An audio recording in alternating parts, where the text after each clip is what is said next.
ভাইবো আমার আমাশা পায়খানা হচ্ছে, কি করি বলতো? ওষুধ খাও। বেলপাতা খেলাম। তুমি ছাগল নাকি বটে বেলপাতা খেলে?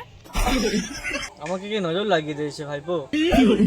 তোমাকে কেউ নজর ফজর লাগাই না, তুমি আলবাল চাল খেয়েছো বললে তোমার পেট খারাপ হয়েছে। শুকনো লঙ্কা আমার সহ্য হয় না, কিন্তু কাঁচা লঙ্কা পুরো ওকে। এতক্ষণে বুঝলাম সকালে শুকনো লঙ্কার সাথে মেরে দিয়েছিলাম, তাই জন্য পেটটা খারাপ হয়েছে ভাইপো। তুমি এদিকে কোথায় গিয়েছি? হাত দিয়ে গেছিলাম ভাইপো, সকাল থেকে 4-5 বার হলো ভাইপো। একটা জিনিস বুঝতে পারছি না, হাগার সাথে কি লাল লাল বেরোচ্ছে, বটে কি রক্ত বটে বোঝা যাচ্ছে না। তুমি যাও।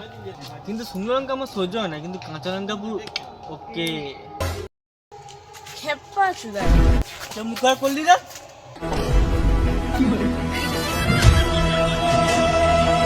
কাকা তোমাকে তোমাদের গাল গাল দিইনি, দিইনি, আমরা নিজেদের মধ্যে গাল দিয়েছি। আমার নাম স্প্রিং বটে, ডেলি 10 কিলোমিটার হাঁটি। তোরা যতই পালানোর চেষ্টা কর না, তোদের ধরে পোঁদ মেরে নেবো। জানি কাকা, ঠিক আছে তুমি বাড়ি যাও। ঘর তো যাবি, আমার একটা কথা শুন। লঙ্কা আমার সহ্য হয় না, কিন্তু কাঁচা লঙ্কা পুরো ওকে।